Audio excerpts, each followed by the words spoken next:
ક્યાંક સારું ઘટે, ક્યાંક ખરાબ ઘટે, પણ કુદરત માટે કંઈક સારું કંઈક ખરાબ નથી. એ તો ફક્ત સમયનું એક ચક્ર છે. એની અંદર સારું ખરાબ બંને સમય આવે છે. તમને જે નથી પોસાતું, જેની પાછળ તમારી લાગણી દુભાય છે, એને તમે ખરાબ કહો છો, અને જે તમને આનંદિત કરે છે એને તમે સારું કહો છો. આ તમે આપેલી ઉપમાઓ છો. બાકી સમય સારો અને ખરાબ બંનેમાંથી એક પણ સમયનું કોઈ માપદંડ નથી. સમય કાંઈ છે નહીં. સમય એના રસ્તા પર હાલ્યા કરે છે. સારો સમય અને ખરાબ સમય, એ સમયનું ઓળખાણ તમે આપી કે જે તમને નથી પોસાતું, જે તમને નથી ગમતું, એને તમે ખરાબ સમયની ઉપમા આપી. અને જે તમને રાજી કરે છે, જેની અંદર તમને આનંદિત થાવ છો, જેમાં તમે આનંદ કરો છો, જે તમને પોસાય એવી વસ્તુ બને છે, એ સમયને તમે સારો સમય કહો છો. બાકી સમય સારો અને ખરાબ બંનેમાંથી કાંઈ જ નથી. સમય એક અવિરત છે. એ તમારી માટે સારો ખરાબ હોઈ શકે. બાકી સમય સારી પણ ઉપમા ના અપાય, ખરાબ પણ ઉપમા ના અપાય. સમય એક સિદ્ધાંત છે, સમય એક સત્યતા છે. એની રસ્તા પર હાલ્યા કરે છે.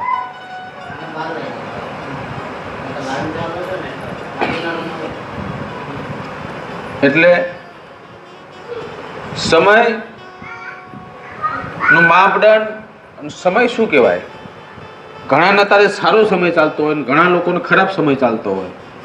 તો સમય એક જ ટાઈમમાં બે પ્રકારનો કઈ રીતે હોય છે? તો જેને ખરાબ સમય ચાલતો હોય એનો મતલબ કે એના યોગ્ય પ્રમાણે ત્યાંનો સમય વર્ત્યો નથી, એટલે એને ખરાબ કીધો. અને એ જ સમય કોકનું સારું થતું હોય એને સારો કીધો. તો સમય એક જ છે. તો બે ભાગમાં તમે વહેંચો. સમય વહેંચણી કરી નથી, નરસિંહભાઈ. સમય તો એની રીતે બરાબર છે, પણ એમાં ઘટતી તમારી વૈચારિક ઘટનાઓ, તમારી ઈચ્છાઓ, આકાંક્ષાઓની ઘટનાઓની અંદર સમય જ્યારે તમને વિપરીત લાગે, તમે ત્યારે એને દુઃખ કહો છો. અને સમય તમારી વિચાર પ્રમાણે સાનુકૂળ નીવડે એટલે તમે એનો સારો સમય કહો છો. બાકી સમયનું કોઈ માપદંડ નથી. એ અવિરત છે. અને અવિરતતાની અંદર જે કંઈ આવે એને સહજતાથી સ્વીકારી લો. એ જ ભગવાનની પરમ ભક્તિ છે. એનું નામ જ પ્રભુની ભક્તિ કીધી છે. એટલે સમયને ક્યારેય દોષ આપવો નહીં. સારું ખરાબ તો તમારા વિચાર આધીન, તમારા કર્મ આધીન થાય છે. નરસિંહભાઈ, તમે રેલવેના પાટા પર હુઈ જાઓ તો પછી ગાડીનો વાંક કહેવાય? ના કહેવાય. એમ સમય એક રેલના પાટા જેમ છે, એ અવિરત હાલે છે. એની અંદર સાચવણી કર્મની ગતિની તમારે રાખવાની છે. એમ એનો કોઈ વાંક નથી. એ પાછો નહીં પડે, ઊભો નહીં રહે, થંભશે નહીં, આડો અવડો ક્યાંય જશે નહીં. સમયની સીધી લીટી છે અને એની અંદર જે કંઈ આવશે એ બધું પીછા છે. એટલે સમયને ક્યારેય ખરાબ કહેવો નહીં. સમય એની રીતે બરાબર છે. સમય એ જ, સમય ચક્ર એ જ ભગવાન છે.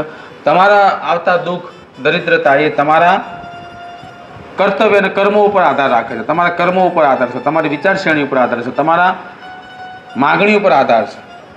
તમને દુઃખ આવવું તમારી સમજણ ઉપર આધાર છે, સુખ એ પણ સમજણ ઉપર આધાર છે. જો તમે સમયની સાથેની સમજણ રાખશો તો દુઃખનો કોઈ અહેસાસ થશે નહીં. સમયની સાથેની સમજણ કોને કહે? જે સમય જેવો ચાલતો હોય એ સમયની અંદર ભળી જવું. જેવો સમય જેવો ચાલતો હોય એ સમયની અંદર ભળી જવું. તમે તમારું જ પકડી રાખો તો સમય આગળ નીકળી જશે અને તમે પાછળ રહી જશો. અને જ્યારે તમે પાછળ રહી જશો ને એટલે તમારી પર દોષારોપણ થશે. જેવો સમય છે એવા સમયની સાથે ચાલવું પડે, એવી દોટ મૂકવી પડે, એની સાથે વળગી રહેવું પડે, તો તમે આ જીવન ચક્રને પાર કરી શકો. નહીં તો હાસ્યપાત્ર બનશો.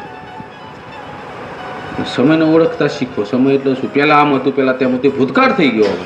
અત્યારે શું છે એની સાથે તમારા વિચારોનો, જૂના વિચારોને મારી નવા વિચારો સાથે તમારે સંગત કરવાની હોય. પહેલાં શું હતું એ ભરીને ક્યારેય આવવાનું નથી, ક્યારે પણ નહીં આવે.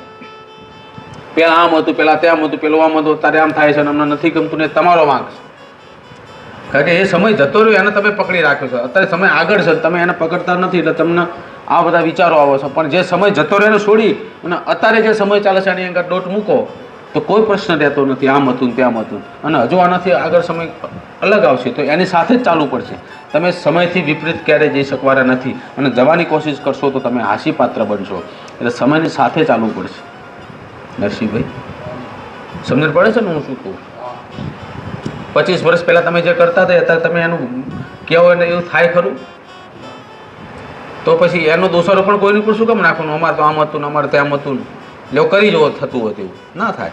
તો એને જે નથી થવાનું એની પાછળ સમય બગાડ્યા સિવાય સમય જેવો ચાલે છે ને એવા બની જાઓ તો તમારું સમય તમારા કહેવાથી સમય પાછો પડવાનો નથી. તમે હાસ્યપાત્ર બનશો એને કરતાં સમય જે ચાલે છે ને એની હંગાત દોટવું.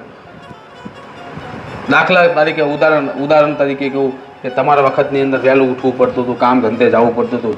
દીકરીઓ વહેલી વહુ કહેવાય છે ને, દીકરાની બહુ વહેલા ઉઠી જાય, કચરા પોતા કરી દે, લીપણવાળા ઘરનો હજબારી કાઢી દે.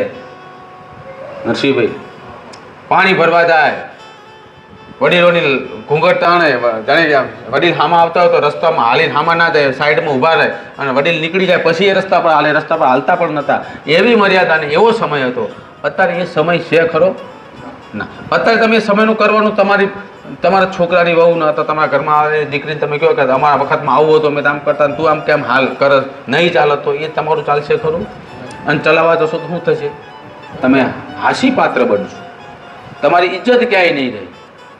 કારણ કે તમે જૂના સમયને પકડી રાખીને એવું કરવા જાઓ છો, સમયને પાછો ખેંચવાનો પ્રયત્ન કરો છો અને સમય ક્યારેય પાછો વળતો નથી. એનો સિદ્ધાંત છે કે આગળ જ નીકળે. તો તમારે જીવવું હોય તો તમારા સમયની પાછળ ના ખેંચાય, તમારે સમયની હંગાત દોડવું પડે. અત્યારે સમય કેવો ચાલે છે કે વહુ દીકરા આવે એટલે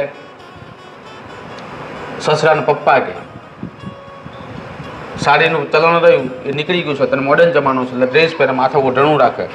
ફોન ઉપર વાત કરવી હોય તો કાંઈ પૂછવું હોય તો સીધો એમના સસરાને કે એમના વડીલને પૂછી લે કે પિતાશ્રી શું કરશું, પપ્પા આપણે આમ કરશું તેમ કરશું. એ સમય છે, એમાં ભાવ જોવાનો હોય છે. ભાવની અંદર ખરાબી નથી નરસિંહ, પણ સમય બદલાવાનો છે. તમારે એ વસ્તુને સ્વીકારવી પડશે. પછી તમે એમ કહો કે આ નહીં ચાલે તો એ ડખા ઉભા થાય ને એમાં તમારું ઘર બગડે, એમાં તમારું હાસ્યપાત્ર થાવ, એમાં તમારું ઇજ્જત જાય, એમાં એમ તમને કોઈ બોલાવે નહીં, તમે સમયથી નોખા પડી જાઓ, તમારે સામું કોઈ ના જો એવી પરિસ્થિતિ આવે. કારણ કે તમે સમય પાછો ખેંચવાનો પ્રયત્ન કરો છો અને સમય ક્યારેય પાછો વળતો નથી. તો તમારે સમયની હંગાત હાલવું પડે ને. હા, તો અત્યારે જે સમય ચાલે છે ને એને સ્વીકારી લો એમ કહું છું. કોઈ જૂની વાત નહીં, કોઈ કાંઈ નહીં, કંઈ બળતરા નહીં, કાંઈ નહીં. જેવું ચાલે છે ને એવું સ્વીકારી લો ને એમાં આનંદ માણો ને તો જિંદગીને તમે એક ભવની અંદર તમે 7 ભવ જીવ્યા કહેવાય. તમે તમારો ભવનો પકડી રાખો તો તમે બીજા ભવ તમે ના જીવી શકો. રોજ નવો ભવ આવે છે. જેટલો દસકો બદલાય ને એ દસકાની અંદર એ પ્રમાણે જીવી લો, આનંદ કરી લો. એટલે સમયને ઓળખતા શીખો, સમયને સ્વીકારતા શીખો. સમયને સ્વીકારી લેશો તો દુનિયાની અંદર બધે જ આનંદ છે. ઘર બહાર પરિવાર કુટુંબ કબીલા બધામાં આનંદ. અને સમયને નહીં સ્વીકારો તો તમારા ઘરની અંદર પણ આનંદ રહેશે નહીં. કારણ કે તમે સમય સ્વીકાર્યો નથી. હા, એ વસ્તુ બરાબર છે કે દુનિયામાં બધે ચાલતું હોય અને તમારા ઘરમાં જ ના ચાલતું હોય તો એનું દુઃખ લાગે. પણ દુનિયામાં જેવું ચાલતું હોય એવું જ તમારા ઘરમાં ચાલતું હોય એનું દુઃખ છે. નસીબે દુનિયામાં બધે ચાલતું એવું જ તમારા ઘરે ચાલે છે. દુનિયાનો સમય સરખો ચાલે છે, આખી સૃષ્ટિનો એ પ્રમાણે બધું હાલે છે. તો પછી એની અંદર દુઃખ પાત્રતા હોય નહીં, પણ થોડુંક આઘું પાછું હોય કે દુનિયામાં કુટુંબમાં દુનિયાની અંદર અલગ સમય ચાલે છે ને બધા કેવા કઈ રીતે રહે છે, અમારે કાંઈક અલગ છે તો એનું દુઃખ હોય અને એ સમજણથી મટી જાય. પણ જેમ ચાલતું એમ બધે ચારે બાજુ બરાબર ચાલતું હોય, બધે કાગડા કારા હોય તો તમારે ધોરા કાગડાને આશા રખાય નહીં. કાગડા કારા છે માની લેવાની, એની અંદર ભેગું આનંદ કરી લેવાય. આ જ વાત છે ને. એટલે જીવનની અંદર સમયની સાથે ચાલવું ને એ જ આનંદની વાત છે. તમે સમયની સાથે ચાલવું એ વસવું છે નરસિંહભાઈ. વસવું એટલા માટે કે તમે જે સમયમાં અવતર્યા છો, તમે જે સમયમાં અવતર્યા હતા, જે સમયમાં તમે કાઢ્યો છો, એ સમયની સાપ તમારા અંતર્મનપટ ઉપર તમારા દિમાગની અંદર ઘર કરી ગયું હોય, તમારે એની રૂઢિ પડી ગઈ હોય, એની રૂઢિ પ્રથા પડી ગઈ હોય અને એ સમયને તમારે છોડવા માટે તમને બહુ જ દુઃખ લાગે. કારણ કે તમે એની અંદર ભરી ગયા હોય. દાખલા તરીકે પહેલાં તમારી ઉંમર થાય એટલે તમારું કીધું થાય. ઉંમર તમે યુવાન થાવ ને 25 વર્ષથી તમારું 45 થી 50 વર્ષની ઉંમર સુધી કે 60 વર્ષની ઉંમર સુધી તમારું વર્ચસ્વ હોય, તમારો સમય ચાલતો હોય, તમે કહો એમ થતું હોય. પછી સમય પલટાય ને પછી તમારું કીધું ના ચાલે, પછી એનું દુઃખ ના લગાડવાનું હોય. કારણ કે સમય પલટાય છે. કોઈ કાયમ કદી થઈને રહ્યો નથી રાજા, એને પણ બદલાવવું પડે ને. એમ તમારો પણ સમય બદલાય એટલે તમારે જો એનું દુઃખ લાગે મારું કીધું કેમ થતું નથી, મારું કેમ માનતા નથી, તો એમાં દુઃખ લાગે. પણ જે ચાલી રહ્યો છે ને સમય એને ભેગો ભળી જાવ તો આનંદ મળે ને. તો બસ આનંદ મેળવવા માટે સમયને ભેગું ભરવું પડશે. એકલું તમે ઘોડું તાણી રાખશો તો એકલા પડી જશો, દુઃખ લાગશે. દુઃખ નહીં લેવાનો, આનંદ કરવાનો. જે સમય છે એને બધું ભૂલી એવું વિચારવાનું કે હું આ યુગની અંદર જન્મ્યો છું, મારો નવો જ યુગ છે, હું હજુ યુવાન છું અને આ યુગની અંદર હું ભણેલો છું. સમયની સાથે હું પણ ભળી જાઉં, આવું રાખો તો કાંઈ થાય નહીં. સમયની સાથે ચાલવા માટે વિચારો, વ્યવહારિકતા, બૌદ્ધિકતા આ બધું બદલીને અને નવા યુગ પ્રમાણે તમારે આખું ચેન્જ કરીને આવવું પડે તો થાય. અને એ જ બહુ જ વસ્તુ છે, એ જ મોટી પરીક્ષા છે, એ જ મોટી સાધના છે, એ જ મોટું જંગલ છે.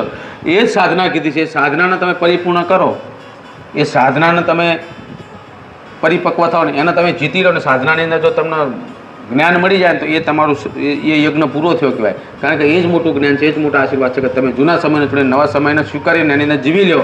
એનાથી મોટી કોઈ જ્ઞાન નથી. એટલે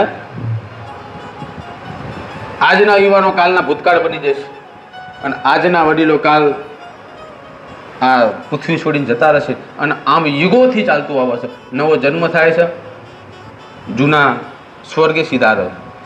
ઘણા બધા આવીને જતા રહ્યા. જેને જીવતા આવડી ગયું એ આનંદ કરીને ગયા, જેને જીવતા નથી આવડતું એ ઠોકરો ખાઈને ગયા. તો જીવતા આવડવું હોય, જીવતા શીખવું હોય તો સમયની સાથે ચાલવાનું પડશે. બીજી કોઈ મોટી વાત નથી. બરાબર છે ને? એ રીતે ચાલજો બધાનું. હું શીખવું તો એવું કહું છું. રામ રજા.